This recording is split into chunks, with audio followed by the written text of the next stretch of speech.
नमस्कार, मैं हूँ दिवाकर राजपूत। स्वागत है आप सभी का हमारे खास कार्यक्रम चुनावी कटघरे में, जिसमें सवाल होते हैं जनता के यानी कि आपके, और कटघरे में होते हैं आपके अपने क्षेत्रीय प्रतिनिधि। इसी सिलसिले में आज हमारी टीम पहुँच गई है ब्यौरा विधानसभा मध्य प्रदेश, जहाँ आज हमारी बातचीत होने वाली है पुरुषोत्तम डांगी जी से। पुरुषोत्तम डांगी जी, सबसे पहले तो आपको हमारी टीम की ओर से बहुत बहुत बधाई, हार्दिक शुभकामनाएँ।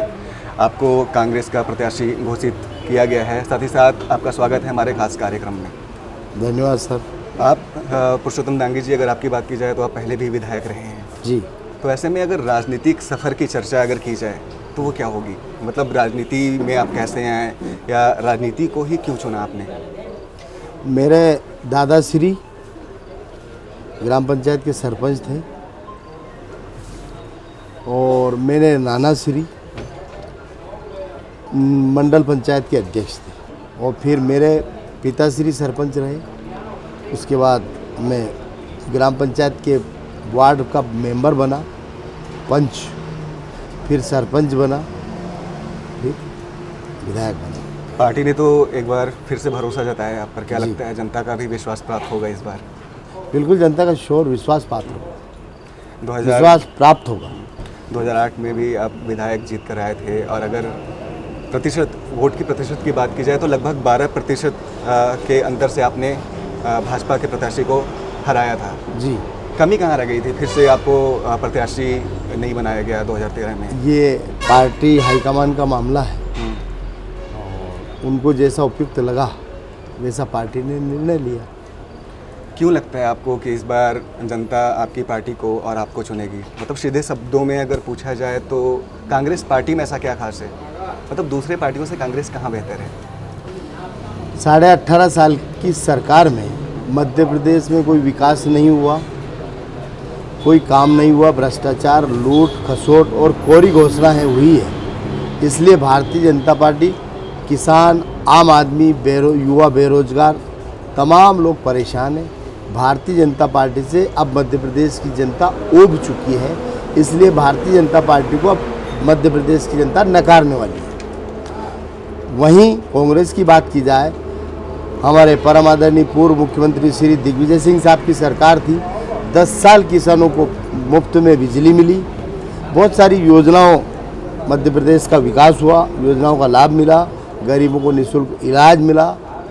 और वहीं उसके बाद 15 महीने, ओनली मात्र 15 महीने माननीय पूर्व मुख्यमंत्री आदरणीय श्री कमलनाथ जी की सरकार थी।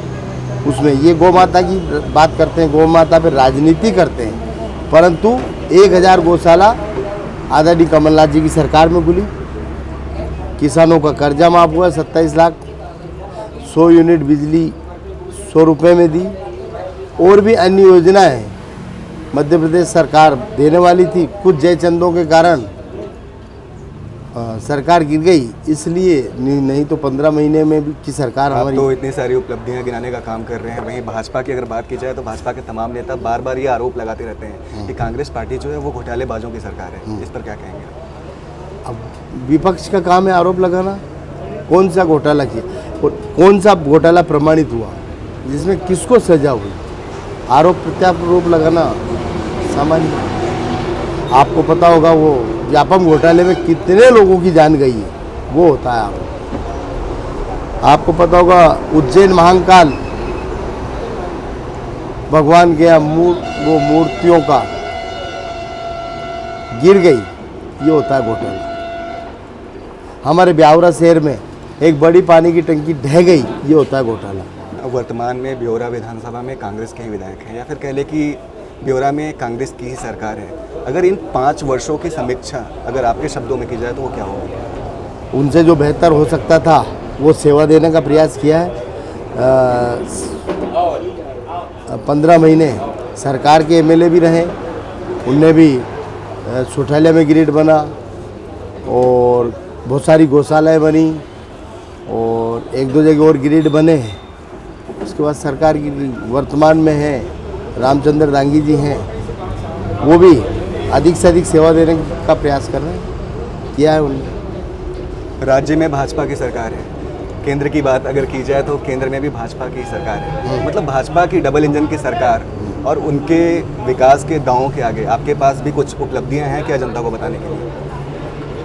पूरे देश में जहां एक सुई बनना नामुमकिन था, वहाँ पिछले 60 सालों में हजारों स्कूल खुले, हजारों तालाब बने, पूरे देश में सड़कों का जाल बिछा, बैंकों का राष्ट्रीयकरण हुआ। ये क्या उपलब्धियां नहीं है? तमाम काम हुए। गेहूँ, गरीबों को गेहूँ चावल मिलना, इंदिरा आवास देना, कुटीर देना, वृद्धावस्था सामाजिक सुरक्षा पेंशन देना, वो पूरे देश में जितने प्रदेश हैं उनको स्थापित करना। कांग्रेस से आपको मौका मिला है, वहीं अगर बात की जाए भारतीय जनता पार्टी की, तो भारतीय जनता पार्टी ने नारायण सिंह पवार को अपना प्रत्याशी घोषित किया है। हाँ। वहीं अगर मैं जनता की ओर से बात करूं तो जनता ने तो दोनों को ही मौका दिया है। तो अगर मैं आपके 5 वर्षों के कार्यकाल की तुलना अगर नारायण सिंह पवार जी के कार्यकाल से करें तो कहाँ बेहतर दिखते हैं आप? ये तो जनता बताएगी 17 तारीख को। और बेहतर का सवाल जो है, मेरे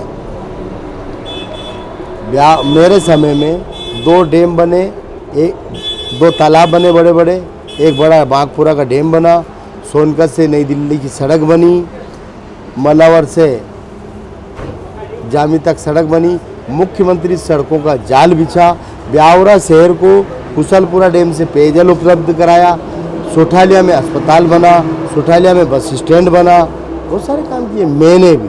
और मेरे ही प्रपोजल, मेरे ही प्रस्ताव जो मेरे पास उन सब की कॉपियाँ हैं आज भी, और वो मैं समय समय पे दिखाऊंगा भी सही। तो मैंने जो प्रपोजल दे रखे थे वो प्रस्ताव, जब मैं विपक्ष का विधायक होने के बावजूद भी मैंने भरसक प्रयास किया है, और मेरे प्रस्ताव ही जब प्रोसीडिंग में आए तब तक 5 साल पूरा हो गया, और उनने वैसे की वैसी प्रोसीडिंग आगे बढ़ा दी। उनकी सरकार थी तो थोड़े बहुत काम हो गए, जिसमें वो अपने आप को विकास पुरुष कहते हैं। आप तो इतनी सारी उपलब्धियों को गिनाने का काम कर रहे हैं, वही अगर मैं बात करूं अपनी यानी कि मेरी, तो हम भी आपके क्षेत्र के कुछ गांव तक पहुंचे हैं जहां हमें पहुंचने मात्र के लिए भी बहुत संघर्ष का सामना करना पड़ा। पथरीले रास्तों से होकर गुजरना पड़ा। मैं बात कर रहा हूं खाजूर खाड़ी, आपके विधानसभा का ये गाँव है।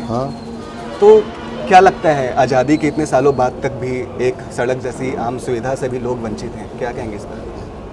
खजूर खाड़ी की जो आपने बात की है, मेरे समय वहाँ मुख्यमंत्री सड़क बनी, और वहाँ कुछ पार्ट्स वन विभाग रेंज में होने के कारण वो एनओसी वन विभाग से नहीं मिल पाई। उस समय ना तो मध्य प्रदेश में सरकार कांग्रेस की थी, ना देश में थी। अगर दोनों जगह हमारी सरकार होती तो वन विभाग से एनओसी दिला के वो रोड मैं बनवाता। और वर्तमान जो विधायक हैं उनके समय पे दोनों जगह सरकारें उन्हीं की पार्टी की थी, परंतु वो नहीं बनवा पाए, और उनके पड़ोस का भी गांव माना जाता है। कुछ दिलचस्प बात करना भी मैं भूल गया आपसे जी। गांव के रास्ते में हमने यात्री प्रतीक्षालय देखा, हाँ, जिसपे बाकायदा आपके पार्टी का प्रचार प्रसार भी किया जा रहा था। हाँ। तो ये बात मैं समझ नहीं पाया कि रास्ता तो है नहीं, सड़क तो है नहीं, लेकिन यात्री प्रतीक्षालय, जरा इस पे प्रकाश डालेंगे तो। नहीं, वो जनता की मूलभूत सुविधाओं का ध्यान रखते हुए यात्री प्रतीक्षालय लगाए गए हैं, उसमें प्रचार वाली कोई बात ही नहीं है भाई। जो हम दे सकते हैं उसका प्रयास किया है। खिंजड़ खो, जामंकापुरा, हाटिया खो, ये वो गांव हैं जहां के लोगों का कहना है कि योजनाओं की तो बात छोड़ ही दिया जाए, सड़क की बात छोड़ दें आप, उनके गांव को दर्जा ही नहीं प्राप्त हुआ अभी तक राजस्व गांव का। इसमें मैंने विधानसभा में जितने मजरे टोले हैं जो रेवेन्यू रिकॉर्ड में घोषित नहीं है, उनके लिए मुख्यमंत्री जी को, राजस्व मंत्री जी को, प्रमुख सचिव को पत्राचार किया, और विधानसभा में प्रश्न उठाया कि जो मजरे टोले और जो रेवेन्यू रिकॉर्ड में घोषित नहीं हो, रेवेन्यू रिकॉर्ड में घोषित हो। और मेरे उस पर एक्शन हुआ, और पूरे मध्य प्रदेश में इसका सर्वे हुआ, पूरे मध्य प्रदेश में, और मेरे क्षेत्र में एक संजय नगर दूधी गांव रेवेन्यू रिकॉर्ड में घोषित भी हुआ। लोगों का कहना है कि आज़ादी के इतने सालों बाद भी वो गुलामी की ज़िंदगी जी रहे हैं, और अगर उनकी मांगे अगर इस बार भी पूरी नहीं की जाएगी तो इस बार वो एकजुट होकर चुनाव का बहिष्कार करने का भी काम करेंगे, ऐसा लोगों का कहना है। इस बार का अगली बार मतलब इस बार अगर इनकी मांगे, मतलब कोई भी भाजपा की सरकार हो, कांग्रेस की सरकार हो, वो तो वहीं के वहीं आज़ादी के इतने सालों बाद भी गुलामी की ज़िंदगी जी रहे हैं, तो इस बार वो चुनाव का बहिष्कार करने का काम करेंगे। नहीं, अगर उनकी मूलभूत आवश्यकताएं पूर्ति नहीं हुई, देखो पिछले 18.5 साल से भारतीय जनता पार्टी की सरकार है, अब इसके लिए भारतीय जनता पार्टी की सरकार दोषी। मतलब हम मान के चले ना कि अगर पुरुषोत्तम डांगी जी जीत कर आते हैं तो उन लोगों का ध्यान रखा जाएगा। श्योर, 100%। क्षेत्रीय मुद्दे क्या रहने वाले हैं इस बार के चुनाव में? हमारे ब्यावरा शहर बहुत बड़ा शहर है, दो तरफ से पेयजल लाइन बिछी होने के बावजूद भी उनको पेयजल उपलब्ध नहीं हो पाता है। सब प्रतिदिन पानी मिले, लगभग 30 से 35% हमारे ब्यावरा विधानसभा क्षेत्र में युवा है, बेरोजगार हैं। अगर प्रदेश में सरकार बनती है तो एक बड़ा उद्योग स्थापित करवाने का प्रयास किया जाएगा, जिससे हमारे बेरोजगार युवाओं को रोजगार मिले।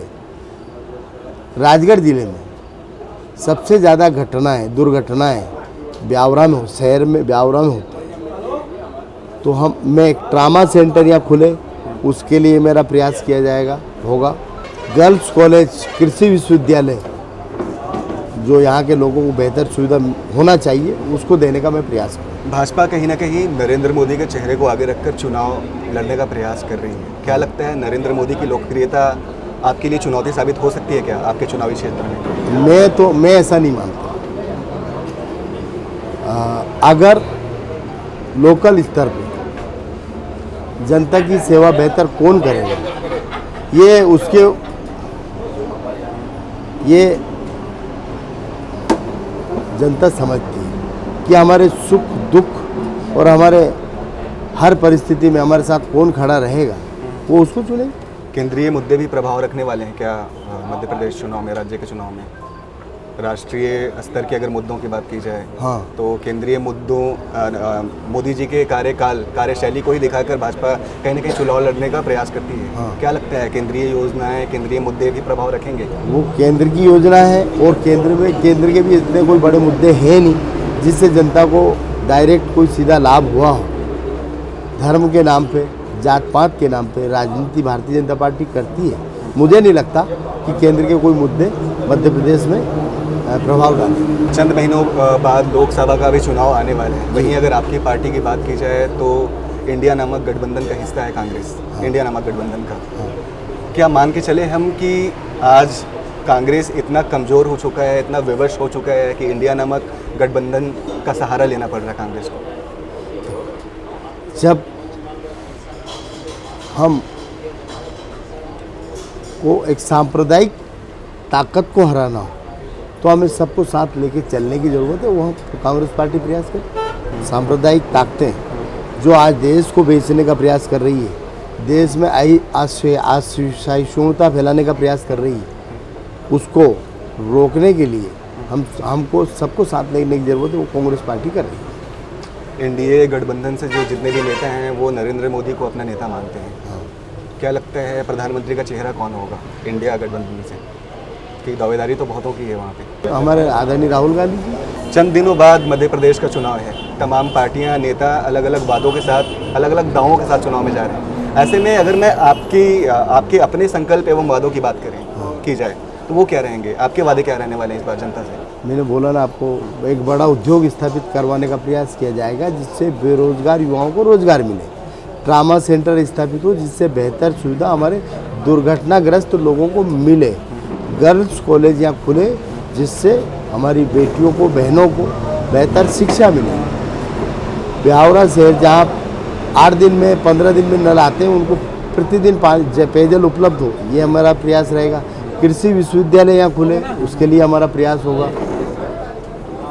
हमारे चैनल के माध्यम से अगर जनता से आप कुछ अपील करना चाहें तो वो क्या होगा? मैं ब्यावरा विधानसभा क्षेत्र के और मध्य प्रदेश के सभी निवासियों से एक ही आपके चैनल के माध्यम से मैं निवेदन करता हूं कि आने वाले 17 नवंबर को हाथ के पंजे का बटन दबाकर हाथ के पंजे को, कांग्रेस पार्टी को, अपने उम्मीदवार को, अपने सेवक को भारी मतों से विजय बनाएं और मध्य प्रदेश का साथ ही अपना विकास करें।